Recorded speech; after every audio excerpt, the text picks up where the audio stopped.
Welcome back, everybody. It's Monday Night Live with Dr. Deb and Dr. Joe. What's up? What's up? So tonight we are doing the family pillar, one of 7 pillars of a successful family. And we have handpicked this fabulous couple that we absolutely love. And we know that you guys will really enjoy listening to. Not only have they proven to have what it takes to have a successful family, but they do that both while running multiple companies. Wendy, a professional ballerina, has her own dance studio and also nonprofit. And Alan has multiple chiropractic offices. He's got nickel, what do you call it? Vodka and gin, right? Right. And actually, I saw the picture online of the race car that you guys have your name across, the sponsorship. That's pretty awesome. Yeah, that's cool. Yeah. So guys, right now it's in New Mexico, but it's coming. So if you're not in New Mexico, keep your eye out. Yeah. And also for those of you in chiropractic that know chiro matchmakers, that's your guy right there. So without further ado, Dr. Alan Miner and Wendy Miner, we welcome you guys. Thanks for having us. Good to see you. You What's too. up? It's so nice to see your faces. I know. You too. I know. If we could only all be closer, that'd be fabulous. But in the meantime, we've got this. It's been a month since vacation, right? Yeah, we were together down in Mexico not long ago, and we've been some cool spots in the world. But it's been neat to watch what you guys are doing with this series. We commend you for it, and thank you for letting us be a part of it too. Yeah, thank you. We appreciate you guys jumping on. This is awesome. So let's dive right in. Let's go after it. So, I mean, the family pillar is probably, and I think every single one of these pillars has had some type of bleed over from wherever we're doing, and family always somehow becomes a centric part of whatever pillar you're in. But because I think it's probably one of the most important pillars that we have, right? I mean, it's like, I think everything can stem from that and then go out. So the reality of that is, I think this one has a lot of weight. It's great to be professional. It's great to have spirituality. It's great to have exercise. It's great to have health. It's all these things are massively important. But I think at the end of the day, I think when it comes down to having family and raising family, there is no greater, I guess, responsibility and reward all in the same token, right? So, and you guys just do it beautifully. You balance it. You orchestrate it. You have lots of moving parts in your lives. And your kids are awesome and excelling. And so it's just awesome from our perspective to watch it from an outside. And I think people need to know some just insides of the Miners on how you guys do that day to day, how you juggle all these pieces inside of it and yet still come out on the other side with a smile on your face. Most days the smile stays. Right. Yeah. Yeah, no, I mean, our kids right now are 14, 12, and 10. So, you know, they're pretty close together. And I agree with you, Joey. It's like, if not for them, I mean, you know, what's it all for? And I think for us, family is one of our top core values. You know, when we did our core values with our kids earlier this year, and they agreed with us. It wasn't just us telling them. And we've kind of, from the beginning, when we decided to have kids, it was like very intentional of wanting to instill in them that value and that closeness, and not take it for granted, and know that it's something you have to cultivate and it's not just going to happen. So I think that's been part of our vision. I mean, as much as you can't really control who your kids turn out to be, you know, but as much as we can pour into them, that's one of the biggest things. Yeah, early on too, we've always sought out mentors in different, you know, whether it's, you know, workout trainers or financial mentors, or in business, in chiropractic, coaches along the way, and mentors. And when we had our son, we decided, you know, who do we know that has done a phenomenal job raising their kids? Like, their kids are maybe in their 20s and successful by all measurements, in relationships, in their careers, living purposeful lives. And immediately a couple that Wendy's known for many years, and she actually works with Wendy at the dance studio, and her husband, they're the McKees, And so we invited them to dinner. And I think those first couple of years we'd get together every month or two for dinner. And we learned so much from them, just sharing simple stories about what they did through different challenges with their family. And, now Landon's 14, as Wendy said, and we still go back to those lessons. And so it's back to probably what most of the other guests have talked about too, is you can glean a lot of times and learn from other people who've been successful in these areas. So it's not that we, are really genius at this or rewrote the wheel on it. We just looked at, outcomes we'd seen with other families that we wanted to emulate, and we learned what they did and we followed that. And it's, we feel really fortunate that, at this point, we've got 3 kids that are really engaged and really on a neat path to fulfill their purpose in life. I guess if you were to give a family that's watching and saying, you know what, I love this, it sounds really great, but what are some stepping stones or some nuts and bolts around this that actually allow us to kind of take the rubber to the road concept where I can start doing some of these things so I can have some, I think like sometimes for parents, it's hard to be purposeful when sometimes they don't have purpose, right? So how do you combine that and drive that together? So, maybe create some stepping stones for people to kind of launch after, and just little simple things. I know you guys mastered so many different styles around this, but some things that people can actually take in action. Because I think these action steps, although maybe small, for some people are massive, like just in the sense of moving in that right direction. Yeah. I mean, I think, going off what Alan said initially with mentorship, I think it's just getting around the right people. Getting around people who think bigger than you, even if you're not exactly certain yet, in which direction you want to go. It's getting around people who can help propel you in a positive direction. So, all we did was we reached out to this couple and we were like, from the outside, it looks like you guys have it together. Let us take you to dinner and you just pour into us. And we just, took notes basically. So whether it's family or any of the other pillars, I think that's super important, is just, who are you surrounding yourself with? And not just from a friend circle perspective, but from a mentorship perspective. So in whatever arena that is, finding somebody who looks and seems like they're doing it well and just forging a relationship there. I think to answer your question, Joey, being clear on your values, and early on we did define that for our family. We have our own sets of core values, so that gives you some kind of a compass. And then one of the simplest things that Steve McKee taught me early on was your kids really do thrive when they have boundaries and they have some level of discipline. And so nothing harsh, but we've always, let them know where the boundaries are. And kids take comfort in that. And one exact instance that comes to mind that Steve told me he did purposely with each of his kids is there was a point where they would he'd overhear them talking back and being disrespectful to the mother. And he'd always make a point to get in their face and really be upset that, listen, that is my wife. She's the priority. You're not. And you never speak to her that way. And it set a stage to where the kids really respect the relationship we have. And I think they understood that it comes first. And I think that brings peace to a child to know that there's stability in their parents' relationship. And so that's just one example. I never would have thought to have done that. And I was kind of acting really when they were being rude to their mom. But, you really, I grabbed my son by the shirt, like, you do not speak to her ever that way. That's my wife. And you can just see every one of them, their eyes got that big and something shifted there. And so it's a simple, just one little thing, but I think it's had a pretty profound effect. Yeah, I think that is such a big deal because I think today discipline is a lost art. Like it's lost. It's a lost art in that sense. And I remember like growing up, my parents, they would, if I talked back to my mother or did something wrong, it was like, or vice versa. It was like, no way, Jose. Like, I mean, like that, like, whoa. Yeah. Like, did you ask your mother already?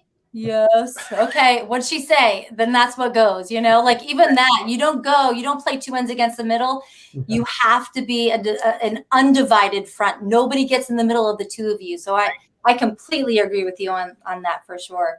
Yeah. I know one of the things you guys I practice as well is date night and making sure that you carve out time for yourselves and do that. And I would love to hear a little elaboration on that because I know the most successful families start with the most successful relationships with husband and wife. And part of that is going out and making sure that they find time for each other to remember that they are together. Right. And so I'd love to hear some thoughts on that, how you guys manage that. Well, we don't just do date night. We like to take things to the next level. So we do like date weekends. Sometimes. Right. So, we've always been really good about that. I know some, new parents have hesitancy to leave their kids with a sitter for any amount of time. And we just never really experienced that. I think a few weeks old, we knew that we had to make each other a priority. So we've been consistent with that, throughout all three of our kids. Yeah, we've had evolutions of that where we've had periods where we do date nights. Then I don't know if the Fransons talked about coffee. We talked about and that was genius, bringing the business to more of a coffee date of the family. So when you're out, you can actually romance your wife, and instead of sitting there talking about the business of your schedules lives. And so there's periods we've had coffee talks, periods, we do enjoy date night, and it's a little easier now the kids are older. But something, that Wendy did allude to is we're pretty good about getting away for a weekend. And I think that really, we connect best when we have a couple days in another city, just without schedules, away from everybody. I don't know, that I really think anytime that maybe we feel a little bit apart and we can go travel together, it really brings us back closer and faster than anything. And then again, the kids see that priority of time of knowing that, it's something mom and dad do regularly without us because their relationship's a priority. Yeah. Because sometimes even when you're at home, you're just on date night, it's like the kids are still texting you, or, you're still hearing from the babysitter, it's like, you can't really let it all go, but just getting out of town, it's a luxury, but it's, we've made that a priority, and he's right. It's the best thing we've done. Mm-hmm. Yes. And this coming from a couple that is a Christian couple, very connected, finds that to be an important thing in their lives that their kids are involved in. And my pastor, very similarly, for his entire marriage with his wife, Marcia, they always have a date night. It's every Thursday, because they work on a church schedule.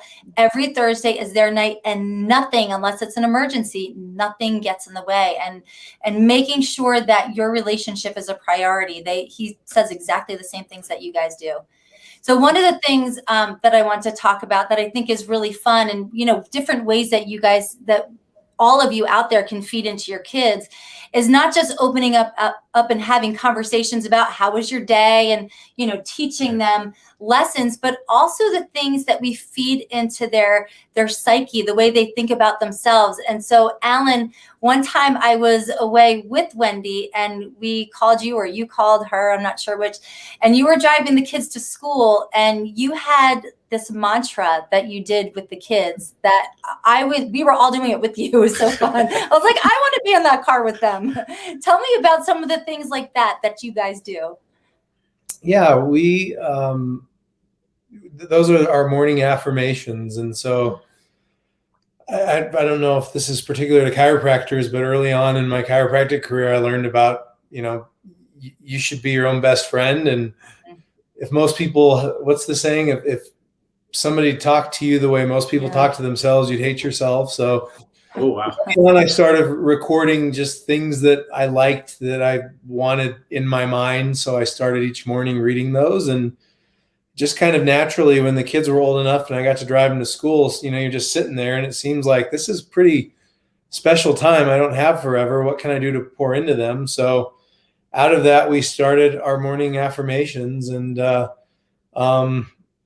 was trying to do the math on how many thousands of times they've done those now, but the idea is that that stuff gets deep into their psyche, so it does influence their self-esteem and who they are, and a lot of those are things we've heard from other people over the years. I'm a genius and I apply my wisdom today. I'm a leader, not a follower. God made me to sit in high places. I make friends easily. So yeah, a lot of them we've built with challenges we've seen the kids having. Like a couple of our kids, and our daughter in particular is very emotional. And so she gets worked up and just doesn't, she gets in that fight or flight mode. So one of them is, I'm a master problem solver. I stay calm and so I can solve the problem. I take deep breaths. So just little things I'd see that, I'd again hope to drip into their brains. Another one that we saw before the kids were born, I think it's, is it Cal Ripken, Joey, his dad was a baseball player? And yeah. I don't know where I heard this, but he always told his kids, I love you always and no matter what. And he said the logic in that was, I want them to know my love's unconditional, and someday they're going to F up bad enough that, and I want them to not be afraid to call and ask for my help. So that's not one we do in the car, but they all, if I say I love you, they fill that in with always and no matter what. And hopefully we don't lean on that someday, but it's the idea that if they ever get themselves in the position that they're not too ashamed to call and ask for our help, so we can be there for them. So I think it's simply being intentional in those areas of trying to, I think maybe the biggest gift for Wendy and I in our attraction and why our relationships worked is I had graduated from chiropractic school, and I was really got this second chance to live out my purpose. And she was in LA pursuing her dream as a professional dancer. And so she's always had her purpose in that world, and I've had mine. So it's very important to us that our kids find their purpose. We don't care what it is, but I really do believe I've seen the patients that come into our offices over the years that have the most purpose seem to be the happiest and healthiest people. The people who hate their lives and their jobs seem to be the sickest people. And so, there is a strong theme with them of figuring out what are your God-given gifts, what are your talents, and how can we nurture those, and how can you spend your life fulfilling those, a purpose. Because I think when you have a purpose and you're serving people, that's what I've seen where the happiest people, the people I enjoy being around the most, have that. So I think that's maybe our number one goal for them, is that we instill that in them as they're growing up. And how have you noticed that coming about as from a younger age until that, obviously that mid-teenage now years, like, are they finding that path? Are you noticing like little things like, the ideas budding in their heads, or like, tell me how that's evolving? Are they filtering things like through core values? Like, have they figured any of that out yet? I would say yes. I mean, I don't know if it's one of our official affirmations, but we just tell our kids we're different. We just do things different. We make different choices than other families do. And so I think that empowers them that, what status quo or what is popular isn't necessarily the best choice, long-term for your future. Our pastor just spoke this past weekend about, someone is always discipling your kids. And so you want to make sure that your voice is the loudest that they hear, because otherwise it's going to be, social media or TikTok or their teachers. He said, which was remarkable to me, like when your kids are older, they spend more of their time away from you than they do with you, and it's just such formative years. So I would say we're starting to see that. Our kids go to a fantastic school called Acton Academy, which part of its mission is to help kids identify their purpose. And so it's very in sync with our family values. And I think I would say I don't know that they're anywhere near there yet, but it's a regular conversation. Right. And I always say I had a blessing of a career I hated. I had a finance degree and I worked for a company, and I just could not figure out why I was miserable. And as embarrassing as it is, I was playing, I called in sick because I hated it. And I was watching Oprah Winfrey and she would do these shows on purpose. And I really remember having this light bulb moment of not knowing my purpose, but realizing that this was not it. And that's why I didn't like my life and my career. And so I don't think they've figured that out yet, but they know it. We talk about it. It's not a foreign concept to them. And so it does feel like they're on the path towards that, whatever it may be and wherever they find it. And so it almost seemed like you guys are giving them the equipment to paint the Picasso, right? So like, here's the canvas, here's the paintbrushes, here's the paints, right? Here's how you can dream. Here's how, like, and then they, in their minds, they're able to start put this together. They may not know exactly what they're painting, but they're now in the space to paint, right? And which is so far, I think, Foreign. But it's so far ahead. Instead of being 24 like I was, when someone handed me a paintbrush for the first time, and I was like, what do I do with this? Like, I don't even, like, do I paint? Like, I don't know what to do with it, right? And I feel like our parents in a lot of ways raised us to be kids rather than raising us to be adults. Yeah. In many ways, you know, they didn't have all of the life skills that we know now, and they probably know better now. But you know, we don't always, as families, feed into our families as if they're going to be out of that childlike stage of their lives. Yeah. Yeah. You know, for us as well, we talked about parents a lot, but it is also the circle of friends. And we noticed, I don't know when we noticed this, but the people we were closest with had three main values in common. And it was always their faith, a wellness focused lifestyle, and an entrepreneurial spirit. And we have lots of friends that have one or two of those three. And they're great, but we noticed that the kids and the people that we will travel to be with, that we want to spend time with, are those are the three big things. And when our kids are around those kids, it lifts them up, because as Wendy said earlier, we're different. And you know, you guys know when you travel with us that it's not Cheetos and soft drinks and Otter Pops. It's salads and nuts, and it's everybody's getting adjusted, and everybody's exercising every day, and the phones are put away, and that's not normal in this world. And oddly enough, they sometimes feel the pressure of that. But when they get supported by this community of our friends and our friends' kids, I do think it's empowering. And you feel that, I mean, you guys are around this group. You know, these kids are going to be doing some special things here in another 10 or 15 years, whatever it is. And it's going to be fun for us to be around and be a part of that. Well, and to speak on that, one of the things that you do really well, and you've done this with us several times, is something's come up, or like we heard a scenario or something's happened, and you said, hey, would you, and I mentioned something like, hey, I saw them do this, and you're like, hey, Joey, would you mind speaking into on that? And you implored me or her to go out there and speak into your children, which was awesome, right? I don't have kids, but yet to have that trust to say, hey, that is a value asset that you can parlay onto my family, was so meaningful, not only for me, but I know how meaningful it was for them. And they're hearing it from different perspectives. And those perspectives are, I'm sure, bounced off their head and absorbed in different ways, you know what I mean? Like, and because of that, they're able to absorb it, you know, maybe not hear it from one person, but yet hear it from someone else a different way.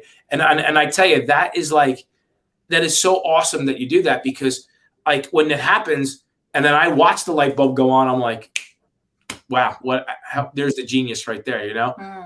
I coach young people every day. I mean, that's what I do at the dance studio. And, you know, you have this unique privilege to be a voice into these young people's lives. And I have moms tell me that all the time, like, my kids won't listen to me, you know, but they'll listen to you. Can you please help and pour into her in this way or whatever? So yeah, I mean, that's huge for us, because it's the same with us. I mean, sometimes the kids are like, yeah, mom, whatever. Right.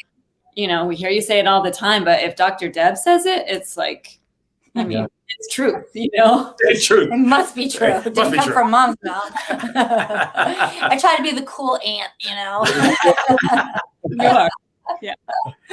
So another one of the things that I love that you do, and one of the affirmations that you, Alan, said in the car that day that I heard, and I hear you guys speaking of things like this all the time, but this is just one example. You said something about like we're a wolf pack or something. Don't you have a saying around that? Yeah, we do. You know what it comes from, embarrassingly enough, is Game of Thrones. Hey, if it works. Yeah, I mean, it really is, but it's not like there's some special thing. It's just things we hear that are us. And I remember watching that one day, and I think it was the Stark family, and they said, when winter comes and the west wind blows, the lone wolf dies, but the pack survives. And so, again, that's one of those just, trying to instill in them this idea that we're better together than we are any of us separately. And when one of us wins, we all win. And so those are things we talk about regularly. And again, I think hopefully the fruit from that, change the root to change the fruit. So we're trying to build these deep roots with them. So hopefully when they are adults, you guys need to do this again in 10 years and check back in with everybody. No doubt. We'll see how it worked. But, it has really made raising them so much fun. I mean, it's just been truly the blessing of our lives to be with them. And to the point that I'm trying to convince her we need to have 3 more kids, just so we can do it again, because I don't think I'm winning that battle. But so to close up on this, I think one of the biggest problems today is busyness. When I was a kid, it was one sport, Joey, and if you started it, you finished it. That was the rule, right? Now I have nieces and nephews. I see families in the patients in the, so many kids in the practice that they literally get done at 3:00 at school. By 3:30, they're running here to 5:30. From 6:00 to 8:00, they're doing, whatever. And then 8:00 eating dinner on the run. And then 10:00. And it's these multiple activities, multiple layers, like 7 days a week. Everybody's all in on all these activities. What's your guys' take on all that craziness? And you guys run multiple businesses, you have kids in multiple activities. It's like this. I know has a lot of busy parts, and we know the saying, balance is BS. And but so how do you navigate through that? Because I think people get stuck on that. They get cut in a rut, and they don't know how to get out of that rut. So I would love to hear some insight on that. I agree. We live by that, balance is BS too. We choose not to say our life is busy. We choose to say it's full, but it's full by design. And we're, very similar with our kids. What you're going to commit to, you're going to see it through. And then if you want to change your mind and try something else, but we're not just going to dabble here and there. And we're fortunate that our kids have all found a focus and an extracurricular thing that they really, pour into, which is great. And very character building. I think there's seasons. We purposefully chose a school that doesn't have homework. So our kids do go from school to activity, but when they come home, they get to chill out, and we get to have family time if we, want to watch a movie or we want to go out to eat or something like that. We don't have that stress of homework laying over our heads. They get a break about every 6 weeks off of school for a week or two. And so, there are ways to choose to have balance or time off, and you just have to be intentional about where you put that, I think. Yeah, I agree. Yeah, it's an intention. There's what's in my mind is, those in the chiropractic world might be familiar with a guy named Rick Sapio. We did a course called Business Finishing School from Rick, and I remember him talking about the recipe. I think he grew up in maybe somewhere Jersey, or I don't remember. I think it's Jersey, but the recipe to get a divorce was like kids playing hockey. And like they just because the parents were all in, and he just watched that. Like very few of those kids made it to the pros, and most of the time those families just split up getting these kids to sports. So he's like, you know what, that's a great formula for divorce. We're not doing it with our kids. And we're fortunate because all 3 of our kids are ballet dancers. They've all, despite our push against it, they love it. And Wendy owns and runs a studio, so we also have that baked in for us, that as stressful as that can be on her, having her kids also always be in the studio, it has kind of made that easier than 3 kids going 3 different sports. But I think if that was the case, we probably would have just not done it. I think being together is probably more important, and I think it's important to learn some life skills, but the percentage of kids that go on to do those sports, and if it's at the cost of the family, I don't know that it's worth it. So. Great advice. I think that's a big deal. Like, and I know so many families think and would love for their kids to be at that level, and you don't know, and I get it, but today's world, I watch what it takes for these kids to be at that next level, and it is a 7-day a week, 24-hour a day commitment. It's hard on the entire family. The entire family, you know, and usually one is shining and one or two are not, and then it takes away from the one or two.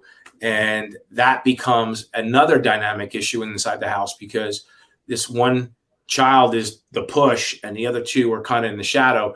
And I've seen it have a negative effect on that side of it too. So, and I think that's where people just have to draw a line in the sand and say, what is more important? One succeeding and us other not, or the whole thing succeed? And I love why we wanted you on this so bad tonight, was because that approach is so not the approach.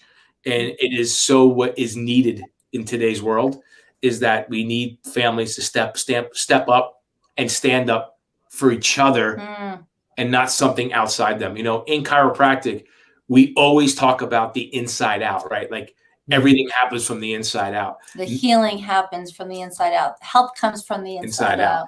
And yet we continually live an outside in world. And that is what I think is the splinters inside a family dynamic today. And you guys have done an amazing job of trying to keep those splinters together. Thank you, guys. Somebody needs to pick you guys up on their regular talk show. You guys are so good at this. Like, so good. I watch these and I'm going, you guys need to be on like ABC afternoon with Dr. Joe and Dr. Deb. So I like it. That would work. Our patients would miss us though, so I don't know if it would fit into my schedule anyway. So, but you know what, everyone, for all of you who are watching, just imagine, being in environments where you can be with other families and your kids do their thing and you do your thing, but then you come together and have great family time. And this is how the miners live their life. This is their lifestyle. This is how they fed into their children. And this is the outcome that they have. And so it is possible. You don't need to be special or have a special education. But what you need to do is put each other first. Some of you, have intention.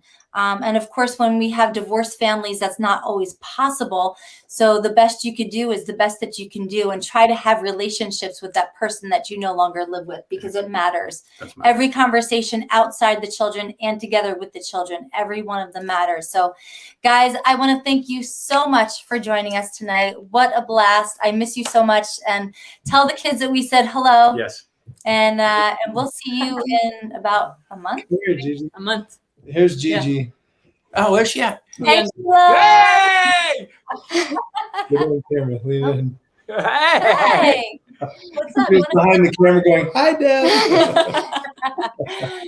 All right. Well, guys, thank you everyone for joining us. Next week, I don't want you to miss it, because we're going to pull all of these pillars together. We have Dr. Stu Bernson and his fabulous, gorgeous woman, Shar, that are going to talk to us about how to create, quote unquote, I don't know if I should call it balance, but how to pull all of these pillars together and have that successful family that you're looking to have. I'll see everybody next time.